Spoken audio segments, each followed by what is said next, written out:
St. Patrick leaders. I know we always look forward to every Friday, obviously, because that's when the CDC's Morbidity and Mortality Weekly Report comes out, right? TGIF.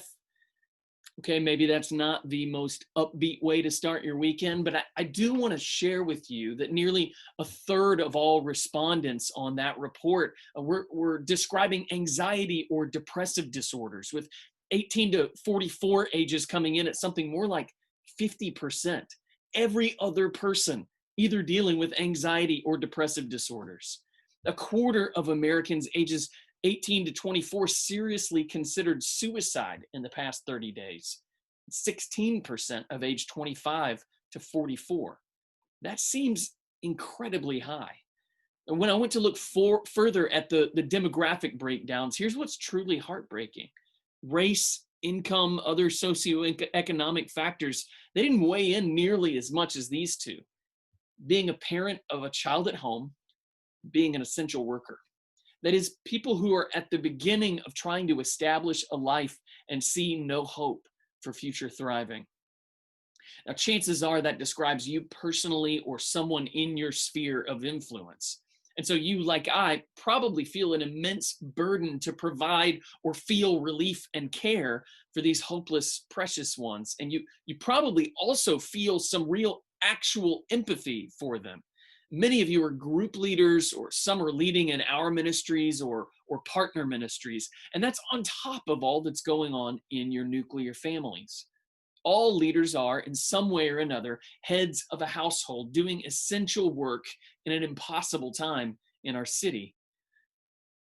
There was so much in the Soul Room this week about the impossible work of establishing houses and cities, whether in peacetime or in duress. And certainly, all that culminated this morning in Psalm 127. Unless the Lord builds the house, watches over the city, those who build and guard them labor in vain. Jesus tells his disciples in Luke this week that we have to be found faithful with little. And then he describes a servant who's found unfaithful. Well, what does his unfaithfulness look like? Well, it starts with this. His picture of God was that of an uncaring taskmaster. And since he wasn't confident in his ability to pull anything off that would impress this taskmaster, he decided to withdraw from the calling that he was given. And that is a huge temptation, and I can sympathize with the feeling. There's a lot of fear and trembling that goes into building a life.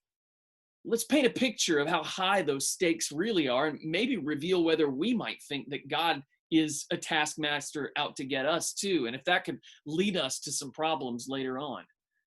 Maybe you have managed to build something, but you've only done it by turning your back or maybe just a blind eye to those who are really struggling in our periphery. Well, Amos says that God is bringing those kinds of houses to an end. You won't have a chance to live in that nice stone house you've built or enjoy the wine from the vineyard you've planted because he's coming to tear it down.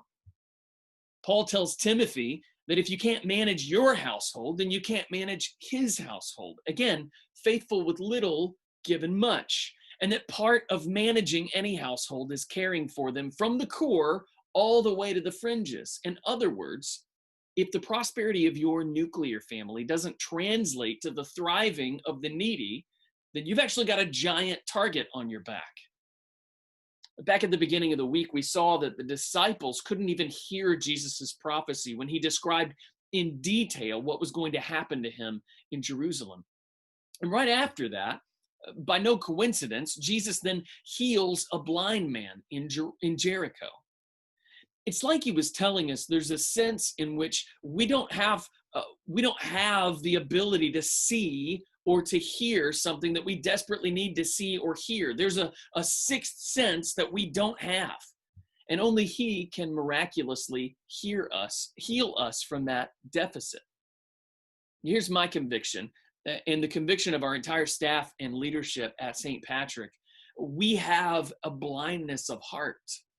A lack of ability to live in this broken world and yet still unfailingly see hope, to put away the bread of anxious toil and to cling to longing and desire, to receive rest, the rest that he gives to his beloved. T.S. Eliot, who's one of our favorite poets around here, in his choruses from the Rock says, if they be not in the heart, they are not in the home. And if they are not in the home, they are not in the city. You see, he sees a pattern from the core out to the fringes, that it starts in our heart and then it radiates to our home and then it radiates beyond to the city. There's something that the city needs that it can't have if our homes don't have it, that our homes can't have unless our hearts have it. And so we have got to invest in our hearts. That's why we're investing so much in leader cohorts this semester with Cardia Collective. We have to recover our hearts so that we can recover our calling to establish holy households that will in turn guard the city. That's the Psalm 127 picture, what Amos was so passionate to see in Israel, what Paul called Timothy to cultivate, and what Jesus says we've got to be given by not a taskmaster, by our Father who gives an inheritance.